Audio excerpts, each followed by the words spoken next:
All right, good evening, everyone, and welcome to Free. I'm Ryan. I'm the pastor and executive director here. This is Noelle. She's our community director here. Good to be with you all. Man, for those of you watching online, you got to know it snowed again today in Denver. It's like every Saturday it snows, so roads are a little dicey. It's really cold. So we have a few people here and more online. So welcome to all of you. Glad you're here, and you online people. We're always grateful to have you join us and glad you're part of this community. This community is, oh, by the way, let me say this first. You'll have to excuse our mess. You might have noticed the bathrooms are almost done. The women's is almost completely done. It'll be open next week. They'll start the men's next week, so 2 more weeks, that should be done. But new flooring went in this week, and so there's dust everywhere, and it's messy, and we'll get there. We'll get the place cleaned up, but excuse our mess tonight. It's got to get worse before it gets better, That's you know? right. Like, we know that in recovery. Yes. Yeah. We're people of recovery. We can deal. We've been through worse. Then a little dust? Yes. Yeah, yeah. There's got to be a sermon in that somewhere. I'm going to pray about it. All right, y'all. Community for addicts, loved ones of addicts, and spiritual refugees. And what we do here is break the silence of addiction and create space for healing, recovery, and spiritual connection. And there's always one thing we don't do. Y'all can shout it out on the count of 3. If you're online at home, shout it out. 1, 2, 3. We don't do shame. We don't do shame. But Noelle's going to clue you in on some other things happening in the community. Yeah, we do welcome bags, though. So if tonight's your first night here, welcome. We are so grateful you're here with us tonight. Get with a free staff member, and we will get you hooked up with a welcome bag. And inside this welcome bag, it has a little bit about what we do here at Free Recovery Community. There's some fresh roasted wagon coffee in this welcome bag and just some other free swag items. So we just want you to know that you're welcome here and that we hope that you hear something that keeps you coming back. Next up, Carrie, 2 weeks ago, kicked off a 14-week series, a book study with us, and it's going to be held in the Big Kids Room, noon to 1 p.m. on Wednesdays. And so this coming week, they are kicking off the first step. So it's the woman's way through the 12 steps. And so for the next 12 weeks, they will be kicking off a step a week. So if you missed the meet and greet for the first 2 weeks, no problem. If you're looking to maybe just get some more community and connection around the 4th step, you can join us in 4 weeks or come to every single week. But just know that there's a space for you, women, on Wednesdays from noon to 1 in the Big Kids Room if you're looking for the woman's way through the 12 steps. And then lastly, we are going to be doing baptisms on Saturday, April 5th. So if you've never been to a baptism here at Free, we have a custom built wagon out there in the hallway. And Ben Kochel, who's on staff here, is very, very kind. And he makes very warm water into the custom built wagon. And we have it right here. Ice in it? No, he won't do that. No. You're mean. Uh-huh. So good thing you're not in charge of that. And so we have the wagon up here, and we do baptisms at the 5 p.m. service and then the 7 p.m. service. And in between services, Christy was here at the 5 o'clock service, but she makes incredible cakes. And so we celebrate new life in between services. It's just a great night. So April 5th, baptism night. And if you or your loved one are looking to get baptized or just want some more information on it, get with Rev Ryan. And it's going to be a fun night. Yeah, if you're interested. I'm keeping notes in my phone who's interested. So if you're interested, come talk to me. I'll put your name in my phone. And it's worth saying here that baptism, it's a simple public declaration that you believe and you are declaring that God's grace and love has always been with you no matter what. Even when you were making a mess of things in your addiction or making a mess of things being addicted to the addict in your life, God's grace is always with you, and we celebrate that here.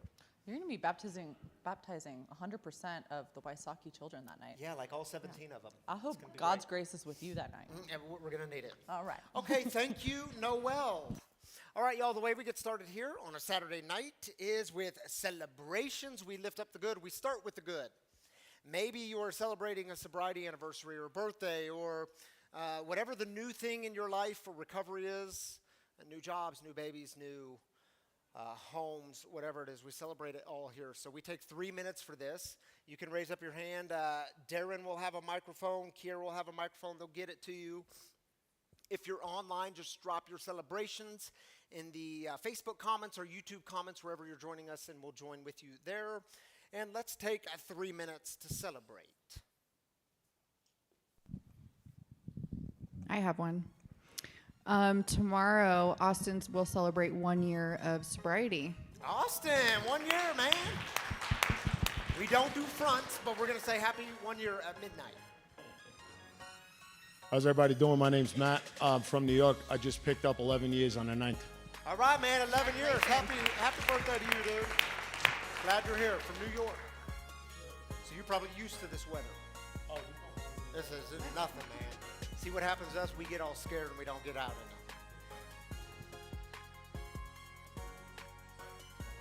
Other celebrations. Nothing too big or too small.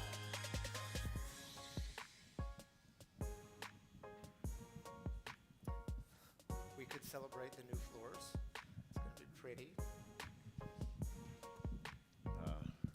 My name is Rick, and yesterday I got to get some closure with my father that passed a couple weeks, and we did this celebration of life, and today we are going to celebrate moving forward, walking clean and in sobriety, and it's a beautiful thing. Yeah, we'll celebrate that, Rick, and thanks for sharing that with us. The celebrations that come with a little tenderness, right? Yeah. I'm Colin.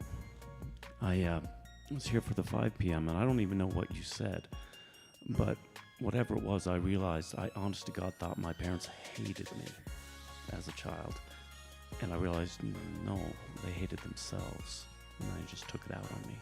It's a big deal. Change of perspective there. Change of perspective. Thank you, Colin. We'll celebrate that here.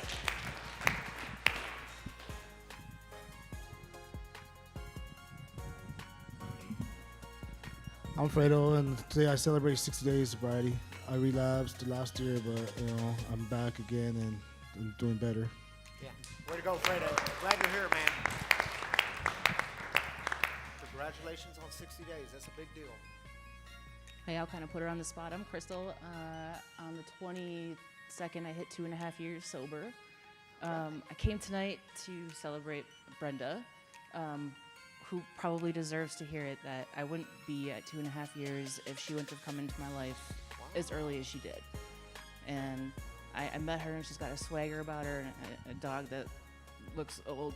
And she affected me, and until this day, grit is what I take with me, and I just want to call her out for that and say thank you. What a beautiful thing. Thank you for sharing. Congratulations on two. And by the way, let me say this. Brenda is our guest storyteller tonight. So if you're watching online, you're like, who the heck is Brenda? Well, you'll meet her in just a little bit. My name's Megan, and today is my 2 weeks sobriety. All right, Megan, glad you're here. Happy 2 weeks. Do you have one? Yes, let's do one more. And Darren's going to join me up here. My name's Ray. A couple months back, the doctors found like a growth in my shoulder, and I didn't know what was going to happen. But I just went, and it's non-cancerous, and I went and got my first operation on it last week, and everything's doing good. Glad to hear that, Ray, and glad Thanks. to hear, brother. We'll celebrate that. Darren, you joining me up here? Yes, sir. Yes, sir, you are. Now, are you able to read the screen? I don't know. We'll try. I forget you I wear. made it to like 3rd grade. Well, glasses though, don't you? Do you do Oh glasses? yeah, but that's pretty big print. Okay, we I got can big read print that. for you tonight. So we're going to celebrate with our online people, and I'll let Big you take font. the first one. We've got Kaylin Leard celebrating being on the mend after an abrupt gallbladder surgery. Oh my goodness, Kaylin, we'll celebrate that. Glad you're joining us tonight. Kayla says, celebrating 9 months of sobriety today. Way to go, Kayla, proud of you. Happy 9 months. And you only get to read one, Darren. Dang it. Well, we could make something up for you. Yeah, I was like, You're getting good at it, though. You're getting really good at it. All right, y'all, we're in this series. It's been a bit wonky because last week we canceled due to cold and weather. And so we're back this week, but it's this 4-week series on the 4 agreements, the book, The 4 Agreements. This week we are in week 3, Don't Make Assumptions. Who do you aspire to be in the coming year? What values will define your path? Where will you stand firm in your recovery? And what vision do you hold for your life this year? This is your time to create the life you've always envisioned. Join us for the next 4 weeks, and let's walk together to shape your values, your vision, and your future. So let's just start with the 3 simple things that assumptions can do.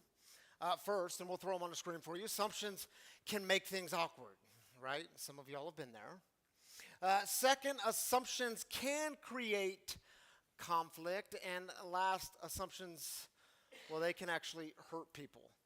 But let's start with the first one. Assumptions can sometimes make things really awkward. You feel me?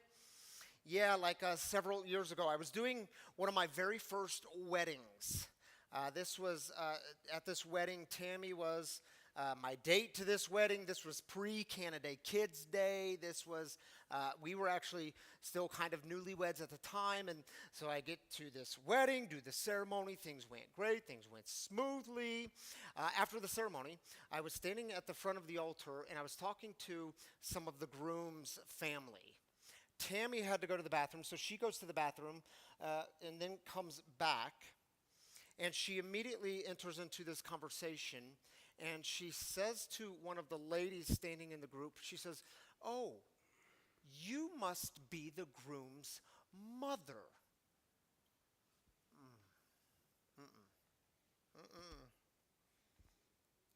This lady looks at Tammy, and Tammy's got her hand out ready to shake her hand, and she says, "Why would you say that? I'm not his mother, I'm his younger sister." Sometimes assumptions can make things really awkward. And you know what else they can do? Assumptions, they can create conflict, can't they? Like just 2 Fridays ago, my boy Shua, he texted me on a Friday and said, "Hey, let's go to the gym and get a workout in. Come to my gym." I said, "Sure, I can. I'm working on things I won't be done for a while." He said, "What time?" I said, "I'll be busy till 4 o'clock. He said, "Great. Meet me at my gym at 4 o'clock. Now, that's at his gym, not my gym. I usually go to the rec center, which is about a mile from the house. His gym is a little further away. It's across town. And so before I left the house, I told my teenage daughter where I was going, and then I'm going to go work out with Shua, and it's a little bit across town, so I'll be home later. I had all kinds of assumptions. I assumed she was going to tell my wife Tammy where I was and that I'd be gone later because I'm at a different gym. And Tammy calls me about an hour and a half later, and she says, "Where are you?" And I said, "Well, I'm with Shua. I'm working out. We're across town." And she says, "Well, you do know I have to be at such and such place at this time and take Shiloh to gymnastics. And by the way, who's doing dinner for the kids?" And I had all kinds of assumptions about this conversation. And why don't you know what's happening in this assumption? Well, it created conflict. Think about it, y'all. How many conflicts in our relationships stay in circulation because of our assumptions? I mean, think about some of the conflicts you've experienced or you're experiencing currently in your relationships, whether it be a romantic relationship or relationships with coworkers or friends or family, and see if you can trace that conflict back to an assumption. Because see, what we do is we say, "Well, they know me well enough. They would never say this, or they would never do that." And then that thing is said or that thing is done, and we're like, "How'd that happen? I thought they knew me well enough." You know what we do? We say, we make this assumption that they know what we think, therefore we don't have to say what we need. Did y'all get that? We make the assumption that they know what we think, therefore we don't have to say what we need. And Tammy and I will be married 20 years in May, and I'm telling y'all, we are still learning the art of state your needs. You got to state your needs. You got to constantly state your needs, because what happens is one person's over here thinking everything's just fine. Then the other person's over here saying, "No, it's not just fine. You're not giving me what I need here." And the other person is saying, "Well, wait a minute, you never told me that you needed this thing in a relationship." And you got to constantly state your needs and let over communication be the thing that saves you from your assumptions. You know what else assumptions do? Assumptions, well, they can actually hurt people, can't they? I mean, let's just be honest. Many assumptions that we can laugh them off. They're not big deals. I mean, years later, we can say, ha, ha, ha, I can't believe you thought that was his mom. Why would you say that? It's funny. We can laugh it off. Some assumptions, they create minor conflicts, and we work through those pretty quickly. But what about when your assumption actually hurts people? Do you know I met Tammy? We started dating when we were 20 years old in college. And at the time, Tammy lived in a dorm room, and she had other roommates, and I really liked hanging out in her dorm room because I'm getting to know this fine-looking female. And I'll never forget the day we were in her dorm room in the living room talking with her other roommates, and one of them was Native American. And she was telling us about her background, her upbringing, and what it was like to grow up and be raised on the reservation. Keep in mind, I'm from mid-Missouri. I had just moved to Denver. I did not have much experience, much encountering with other races, other cultures. And when she was telling us this, I thought I was being funny, and what I said wasn't funny. In fact, I want you to imagine the dumbest thing you could say, and those are the words that came out of my mouth thinking I was funny. I said, tell us, what was it like growing up in a teepee? Ha ha ha, isn't it funny? It wasn't funny. I didn't know it at the time, I know it now. Several months went by, and she caught up with me walking across campus, and she said to me, and I'm so grateful she said this to me. She said, hey, I want you to know, when you said those words to me in front of that group of people, it was really embarrassing and really hurtful. And she said, I want you to know what you said was really inappropriate. And then she had enough grace for me to say, I have resources for you to learn about my childhood, my upbringing, my culture. Here's some resources. She didn't have to do that. You see, the formative years that I grew up in with culture and religion, both of those things allowed me, and religion was so much a part of my life, they allowed me to make assumptions about people based on their skin color or social status or economic status or sexual orientation and other things. In fact, in high school, I was a leader in my youth group, the youth group of the evangelical church, which we were a part of. And I remember at the age of 16, walking into a fast food restaurant with religion on my side, and religion told me I had a moral obligation to speak up.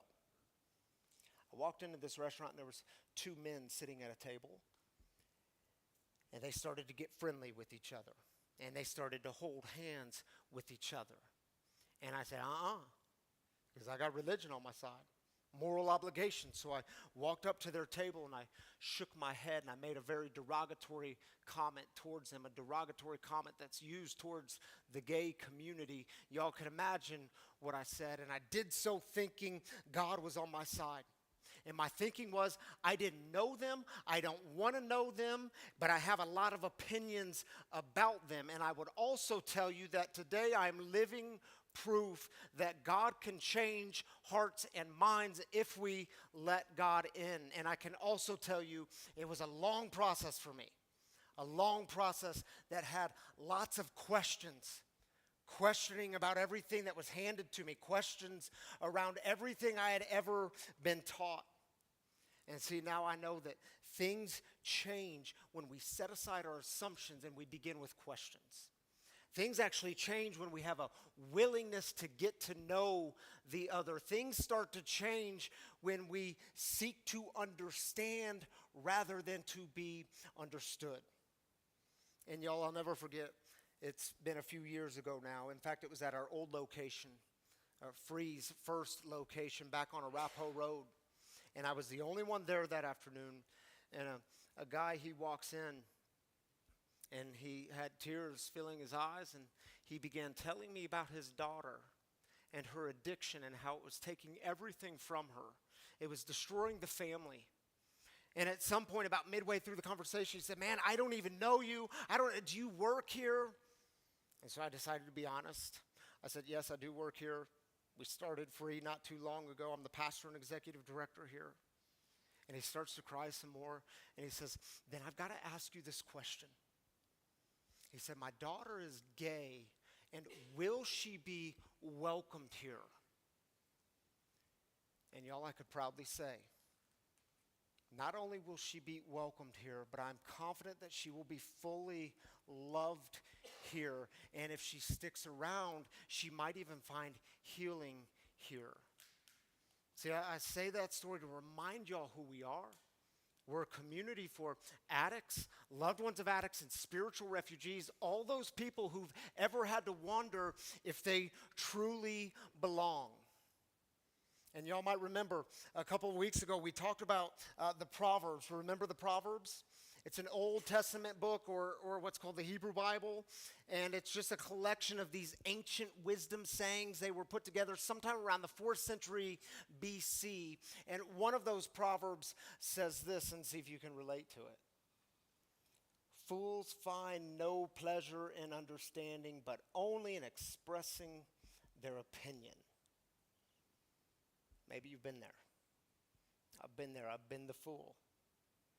And see, in my experience, what happens is when we start making assumptions about people whose story is different from our own, well, what we do is we start drawing these lines because lines are really comfortable. They let us know the categories. They let us know the labels. They let us know who's in and who's out when it comes to all the God stuff. And it makes it easy for us. And I think what happens is every time we draw those lines, that's why I love this image. Every time we start drawing those lines and those boxes to determine who's in and who's out, Jesus is coming along with a big eraser, and he starts erasing those lines. And if you look at it long enough, you can almost hear Jesus whisper under his breath, like, man, don't y'all get it? Don't y'all get it? When it comes to God's love, everyone is already in. There's no requirement. There's no prerequisites. Everyone's in when it comes to God's love. I mean, you can almost hear Jesus whisper under his breath. Man, culture does not get to determine God's love. Religion doesn't get to determine God's love. Religious people don't get to. Politics don't get to. Politicians certainly don't get to. Executive orders don't get to determine God's love. It's like a big eraser comes and says, don't you know? And when my people get this, they change. One of my favorite stories is in Mark's gospel, chapter 14. Keep in mind there's 4 gospels, Matthew, Mark, Luke, and John. There's a beautiful story in Mark's gospel. It's about Jesus and his followers. They're called disciples.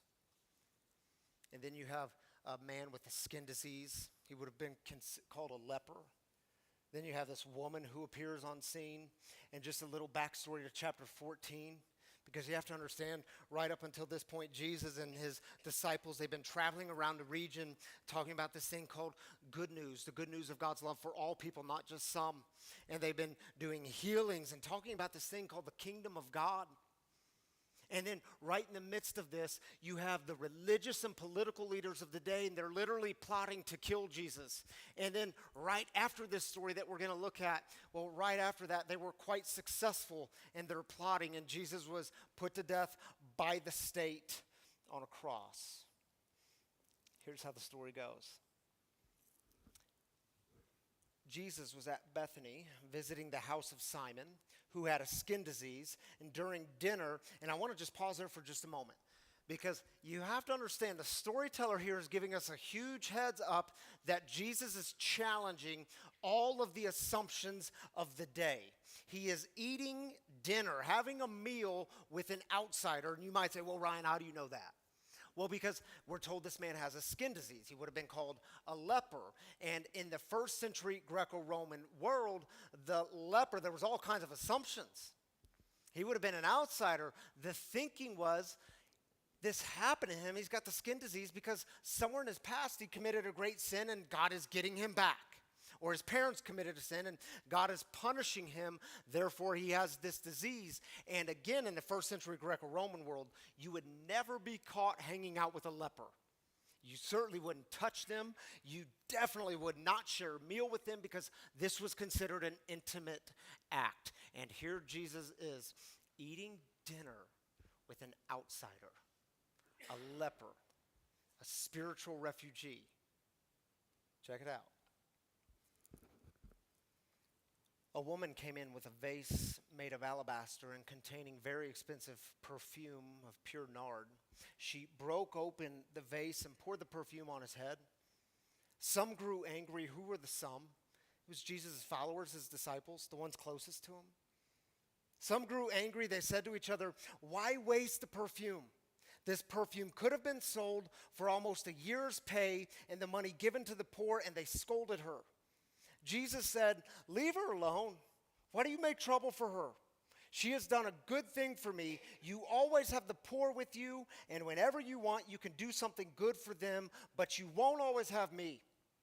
She has done what she could. She has anointed my body ahead of time for burial," which was a first century Jewish custom. "And I tell you the truth that wherever in the whole world the good news is announced, what she's done will be told in memory of her." And just a couple of brief observations about the story. Who are the ones that totally miss it? It's Jesus' disciples, the ones who were closest to him. And look at all the assumptions that they had. Their first response was anger. Like, who does this woman think she is? First response was anger. And in the first century Greco-Roman world, keep in mind, women, they were like second-class citizens. They were nobodies.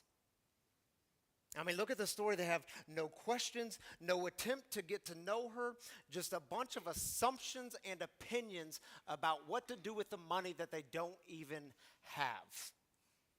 They were totally absorbed in their own agenda. And you know, the other thing that stands out in this story is, man, the thing I love about Jesus, when you read through these Jesus stories, he was always seeing the things that were hovering just beneath the surface. I mean, he never bought into the labels and the societal norms. He always put people, he always put relationships before assumptions. And it's like Jesus says to his closest people, his friends, he says, "Man, don't y'all get it? You are totally missing this beautiful moment. You are totally missing what God is up to in the world because you believe your assumptions are true."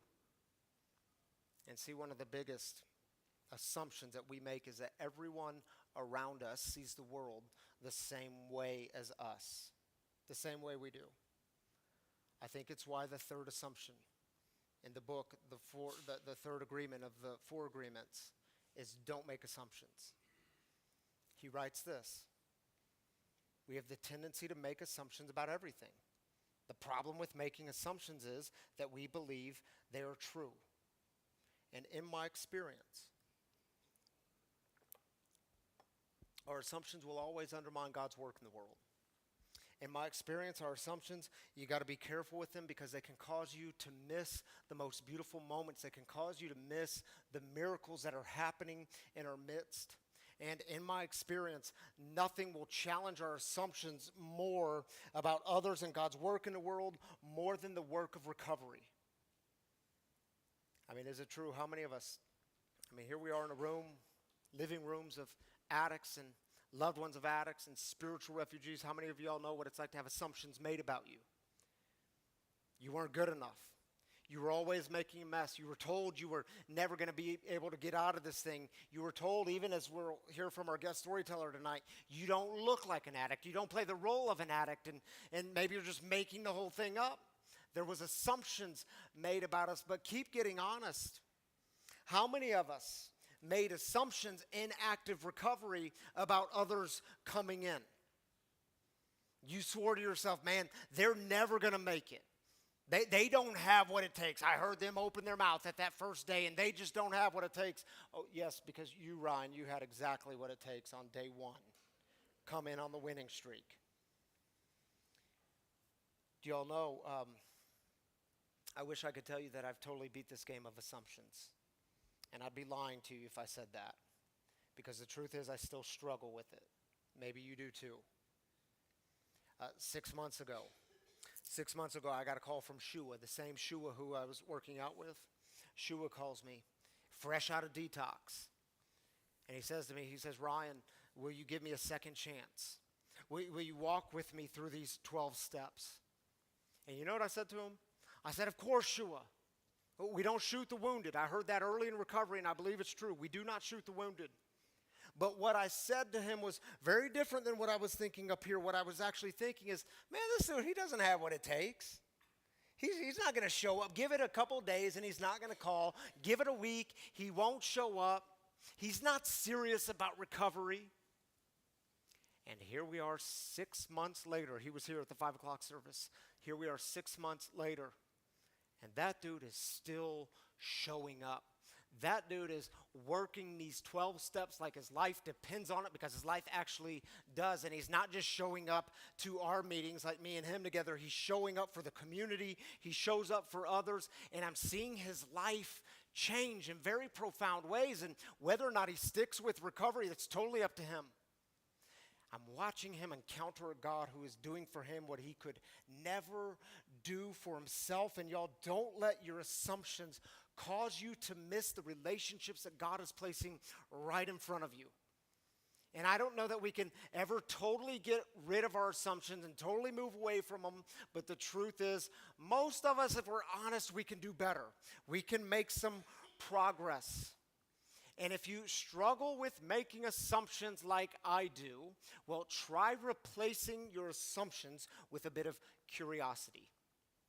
That means you're not going to walk into the room anymore and be the one who has all the answers for everything.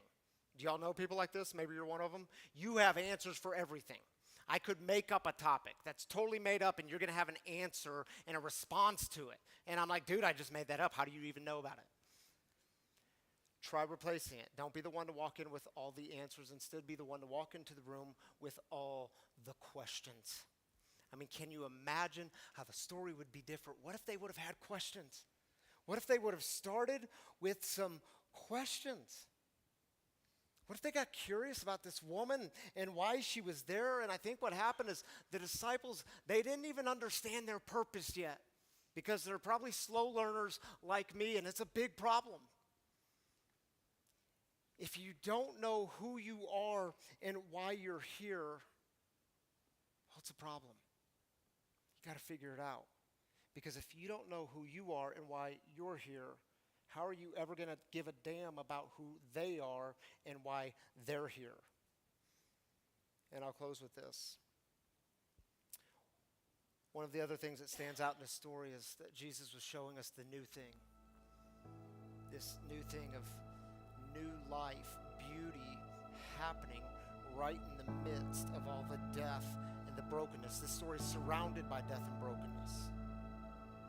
And it's that new thing that happens. I mean, how many of us had assumptions about our lives in active addiction? Our assumptions surrounded by death and brokenness, and we had assumptions, and you believed all those assumptions to be true. You swore to yourself that nothing's ever going to change, and this is just the way it is. And relationships in your life, they were crumbling. This was me at 6 months into my relapse. And by the way, relapse does not have to be a part of your story. It is a part of mine prior to getting into active recovery. Man, when I was kind of at the bottom, I was swearing, man, recovery just doesn't work for me. I tried it. I tried to get sober. I read the book. I went to that meeting. I talked to those people. It just doesn't work for me. And somewhere along the way, you stop digging. Things start to suck just enough. And somewhere along the way, with some work, you encounter a God who is doing for you what you could not do for yourself. Or see, sometimes the other thing that happens is you believe that God is big enough to get you clean and sober. But then as you're living your life in recovery, you also have this assumption that God is not big enough to help you with all the other brokenness in life. And maybe you're here tonight and your story is surrounded by all kinds of brokenness and perhaps even death. And yet this story says, pay attention. Pay attention. She broke open the vase, then poured out the perfume. Brokenness had to happen prior to the beauty. Death, brokenness, it's oftentimes surrounded by beauty. In fact, I would tell you, God does God's best work in the midst of the brokenness. So, my brothers and sisters, what are some of the assumptions you need to let go of? Assumptions about yourself, assumptions about other people, people who have different stories from you, assumptions about God and God's work in the world. What are some of the assumptions you need to totally release? So here's what we'll do. We'll take a moment for us to reflect. It's been a while since we've heard some Jelly Roll. This song is called Unpretty by Jelly Roll. I invite you to take a moment and get quiet and reflect on what are the assumptions you need to let go of.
Welcome back.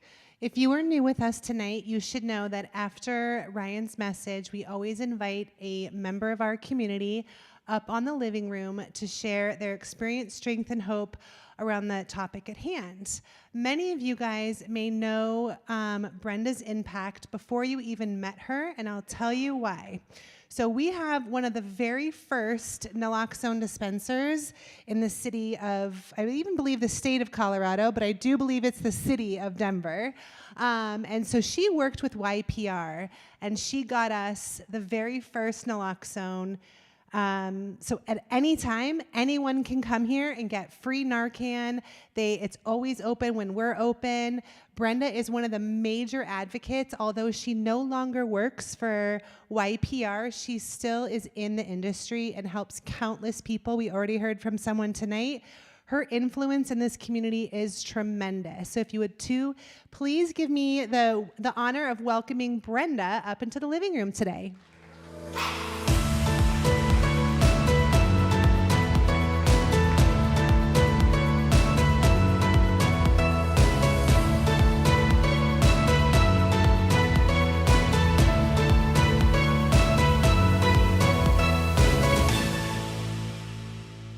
love Brenda's picture because that was her first take. She was like, that is what sobriety is. She's happy, she's joyous. She is a little sick tonight. She was not sick last week when we originally had this scheduled. So thank you for being here, even though you're not feeling 100% well. Of course. So I want to get started, and tonight's topic, we're talking a lot about don't make assumptions, and I want to tie that into a lot of your advocacy work, but I want to start because you started your story you have an interesting thing that happened to you that shaped a huge part of the trajectory of your life, and that happened when you were only 2 weeks old. Do you mind taking us back to then and kind of telling us what happened when you were 2 weeks old? Yeah, absolutely. So I'm an only child. My dad was Canadian, and my mother was American. He came down here to marry her. They were from the same denomination of church, and came down here. Mom got married. Mom was not supposed to have children. Poof, here I am. So on March 6th, 1983, I was born. My father was doing construction, kind of 80s looked very different when it came to getting your citizenship, but he was kind of in the middle part of that. He was doing construction, and this was March 22nd of 1983, so almost 2 weeks to the day. He went out and did a job with, this is the irony of this, but a Mexican immigrant. And they were supposed to go dig a trench that day. When he got to work, he was given a bunch of supplies that you don't use to make a trench. And he started to kind of stick up for himself, but then also realized what position he was in with citizenship. He's got a brand new baby girl. When they are on the job, he ends up being caved in by dirt. They have a belief it's like 6 minutes plus. He ends up, at that point, goes to Craig Hospital, all this stuff after it, but he's in a coma from that March 22nd date of 1983 to December 18th of 1990. Carrie kind of asked me, like, how is that possible? All the parts of him that were like breathe and chew and that kind of stuff of his brain worked just fine, but the get up and have conversations and that did not. So he was there, not on any type of ventilator or anything. He ended up getting pneumonia that his body could not handle. And ended up dying of 1990. So he was in a coma strictly for 7.5 years. So I was definitely raised with one parent only, and not a second one. That I think that this will go more into that, but definitely something that I always wanted. But definitely I took the traits of him into, we talk about the naloxone, not dispensary, that sounds horrible. Distribution box, or they call it a hub. And I definitely, all of his traits I took forward, and definitely oddly enough into my early 40s, which, But during that time, your mom, like you had said, both your parents came from the same church. You had a pretty strong foundation in the church, and then it was when your mom was experiencing, she had to face the decision that the partner that she married was not going to be the partner that she could continue with, and she had wanted to get a divorce. And then when that had happened, can you tell us a little bit about what the church experience was for you and all the church hurt that you experienced that really kind of shaped your assumptions that you made for all of church people? Yeah, so she did start dating a man when I was younger, and he ended up being a pretty pivotal person in my life. He ended up walking me down the aisle when I had got married. but she decided that she wanted to marry him, and this church did not believe in divorce. They believed that if the person was still on this earth, you were to never get divorced, and my dad was still on this earth in one form or another. So when she was going through all this, I mean, I have memories of like the phone ringing at 3 a.m. and people from that church telling my mom terrible things about where she's going, and me taking her with her, and that was what I knew. Like that's what people that went to church or had religion treated other people like when they did so-called bad things. And for the rest of my life, I didn't really want any part of that. And I thought that was kind of normal. So. And it's really easy to hang on to that assumption that every single person is like that, especially when you experienced it so intimately. You said you started drinking when you were around 14. You kind of held it together. And I know when we talked, you were saying that one of the things that you get quite often is that you don't look like an alcoholic, or you don't look like an addict. You are very educated. Can you tell us some about how that stigma and that belief that you've just had everything in life handed to you on a silver spoon, how did that contribute to your addiction? Definitely the feeling of not belonging. I think that's kind of a big part of my life.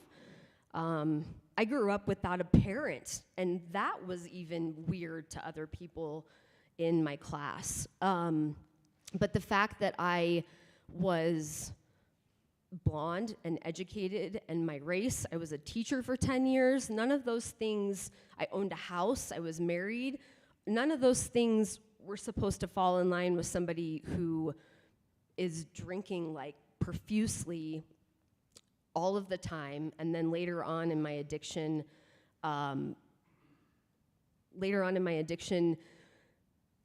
getting to the point where I am facing prison. I lost my career, I lost my marriage, I lost my house. None of that aligned with what I was also putting that mask on for to the rest of the world. So that was, when I finally got into recovery, that's like the one thing that I try. I work at a treatment center, and I want everyone to realize that regardless of what we look like, where we come from, we have that community of sharing one thing the same with everybody else. And that is breaking that stigma. And unfortunately, addiction is not, I mean, it is a level playing field. It can get you in any profession, in any background. And I know today so let's go back real fast to, you decided that you were sick and tired of being sick and tired, and you entered in, you had originally started with 12-step recovery, and you do give a lot of credit to that, to where you are today, and yet that wasn't just everything. I know one of the things that I love about you personally is that you really utilize a whole variety of tools in your toolbox.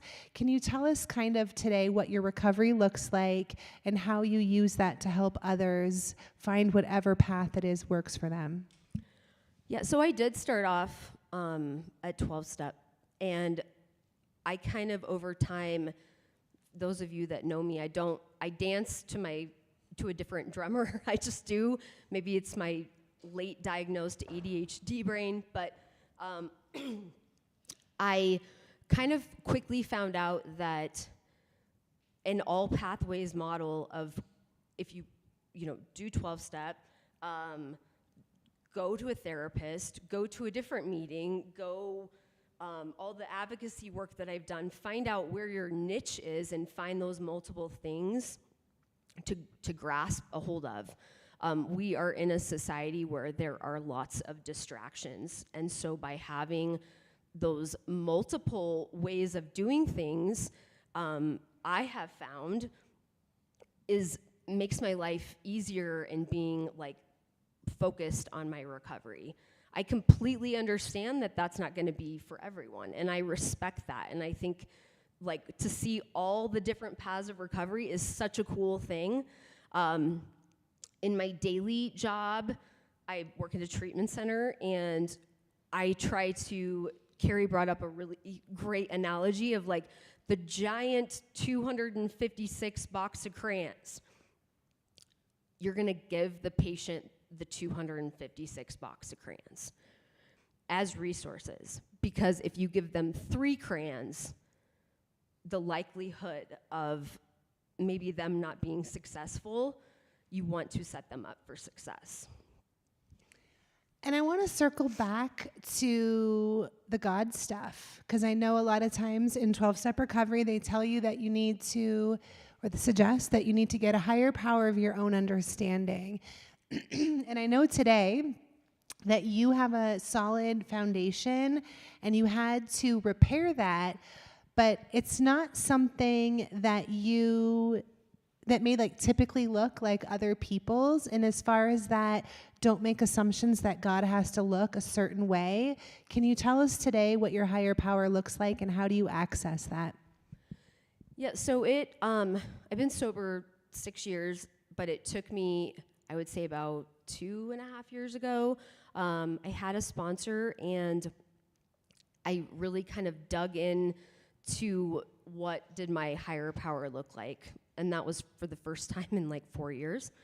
And once I started to do that and realized that I did believe in God, I kind of also say that I kind of have an all pathways model to religion, because there's other things I believe in too. But once I dug into that, I started to actually be able to open up the relationship with my dad. And so he is not on this earth, dying when I was very young, and me not having any relationship with him. And by embracing the God portion of this, even the spirituality part of this, I've been able to have more of a relationship with my father than I've obviously ever had. I don't talk to my family. My mom is not part of my life, and yet I feel kind of almost more whole because I'm able to have this relationship, which is, sometimes I tell people, and that might be their assumption, but but it's something I'm very content with. And I do every day. I pray to him. And it's very hard to describe when you feel like content with one thing after so many years of not having any idea of who you are or how you feel.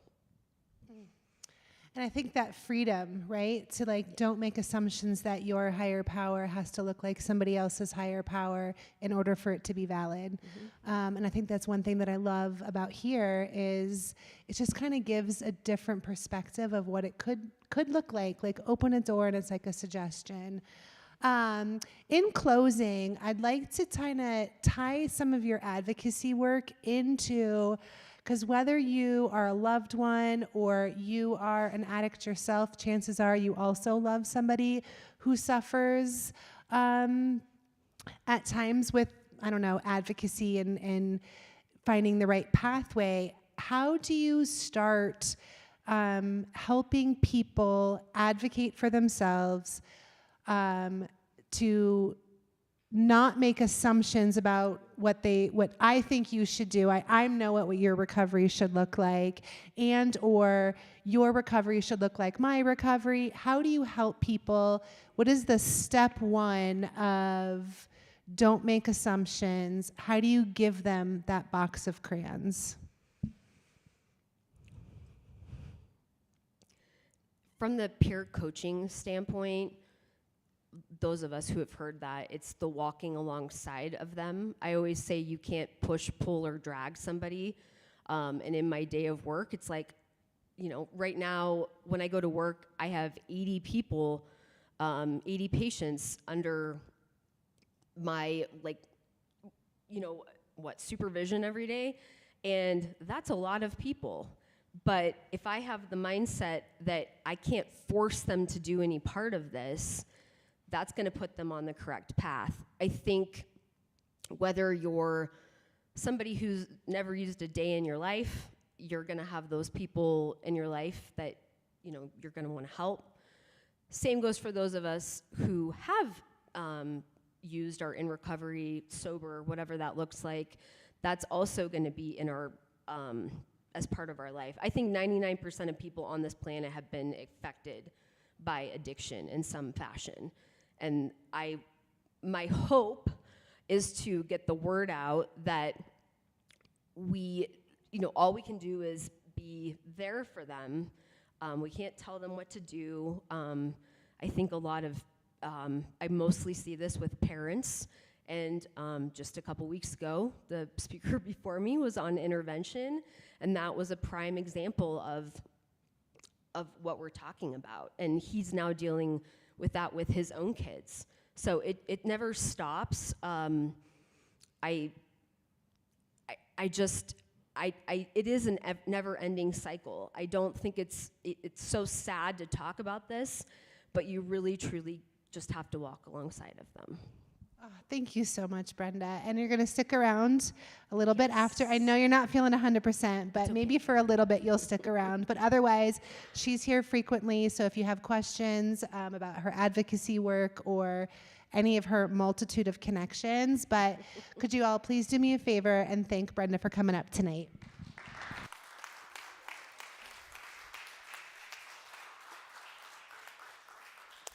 Thank you, Brenda, for being here and all the work you do in this community and for the Narcan and keeping us full. And thank you, Carrie, for, well, having the conversation with Brenda. Good to have you both here. All right, y'all. The way we close on a Saturday night is very similar to our celebrations, except these are called heartaches, because what we know is sometimes we carry around these burdens and we try to carry them by ourselves, and you have no business doing that. In fact, you find out somewhere along the way it's why you have community. It's why we have a God who hears the cries of the people. So if you would need some prayer, some lifting up, some encouragement, if you have a burden that you are carrying, well, I encourage you to take the mic from either Darren or Kiera and put words to that burden. Sometimes that's like the greatest act you can do is put words to it, get that thing out. And again, if you're joining us online, simply drop your burden in the Facebook comments or YouTube comments, and we'll join with you there. We take 3 minutes for this, and this time is yours.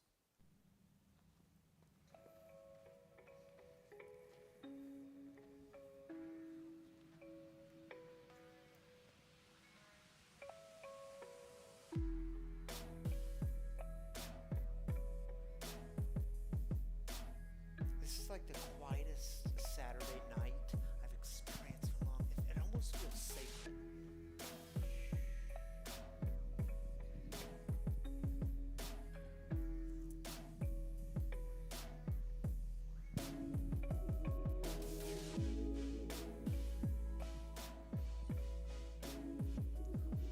We'll give our online people time to chime in.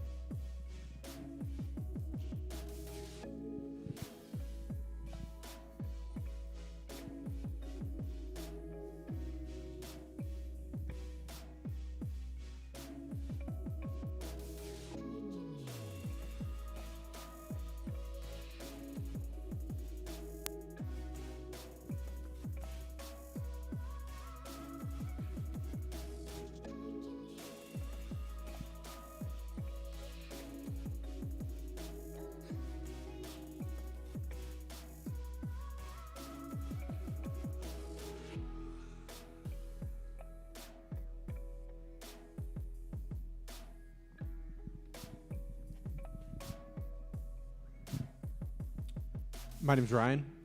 I'd like to ask for prayers for my aunt. She's lost 2 sons, 2 adult sons. It's been a very difficult time for her. So prayers for her. Lifting up your aunt, prayers for her and the family.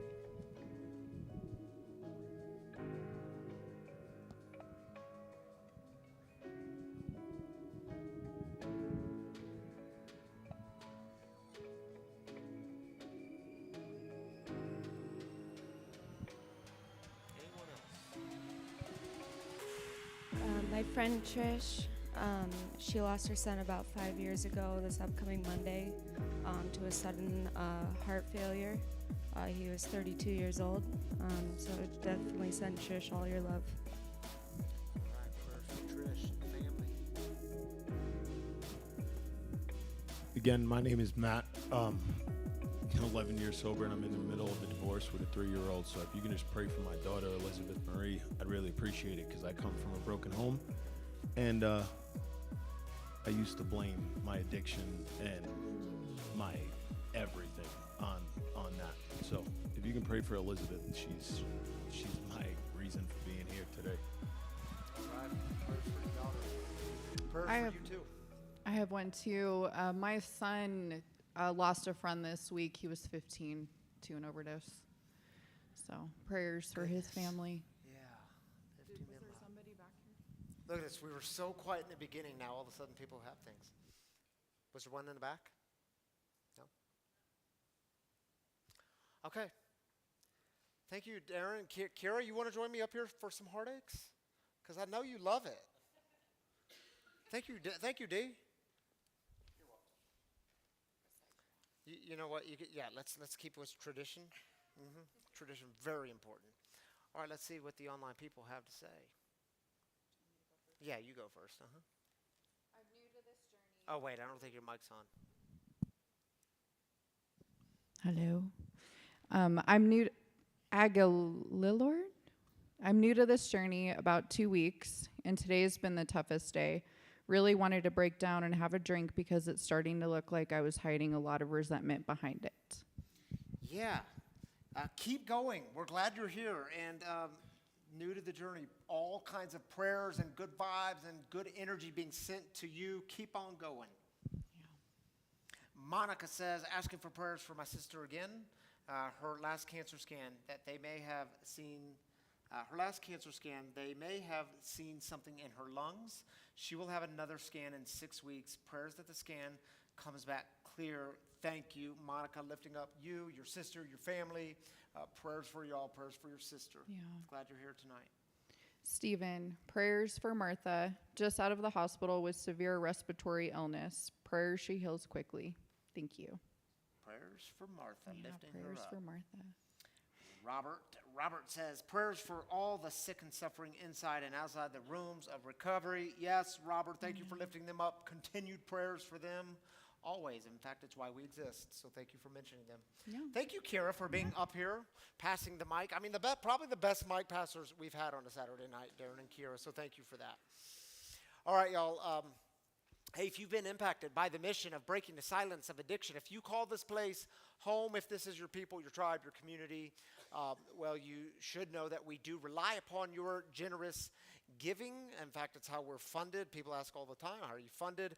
Without your giving, we don't exist. That's the most real way I can say it to you. So I know many of you have made it a part of a spiritual practice. You've made it a sacrificial practice in your life.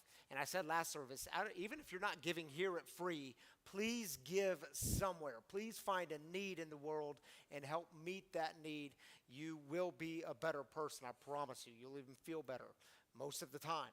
So if you want to give to Free, though, we're really grateful for it, and it makes a big difference here. There's a few different ways to give. You can download the app, Free Recovery Community. It's free to download. It's got all of our content on it, all of our messages, guest storytellers. There's a giving button on there if you want to give one time, or you can set it up and give weekly, monthly, however you want to do it. We're grateful for all of it. You can also go straight to the website, freerecoverycommunity.com, and do the same thing there. And there are giving kiosks. One is just beside this door, and I think the other one got moved from the flooring, and it's just outside of these doors for you checks and cash type people. And as I always mention, now for almost a year, we have the dip jar. It lives just outside these black doors on the black table, and it's about the size of a shoebox. And the way it works is you just take a credit card and you dip in, you dip out, it lights up. You get to feel good about your giving, and it's set at $20, so you can't give more or less than $20. And if you want to dip tonight on your way out, we're really grateful for that. Thank you all. Shall we go out with a prayer? Yes. And that is always the appropriate answer when I ask that question, by the way. I'm waiting for someone to say no. That's going to be incredibly awkward. Yeah, I encourage you to just open up the hands. It's a simple sign of openness. Ain't nothing magical about it, but maybe tonight you're open to a new way. Maybe you've been closed off with all kinds of assumptions. And maybe you need to open up and let go a little bit. Encounter God in new ways and yourself in new ways. If you don't know the third step prayer, well, it'll be on your screen and we'll pray it together. And it goes like this. God, I offer myself to thee to build with me and to do with me as thou wilt. Relieve me of the bondage of self, that I may better do thy will. Take away my difficulties, that victory over them may bear witness to those I would help of thy power, thy love, and thy way of life. May I do thy will always.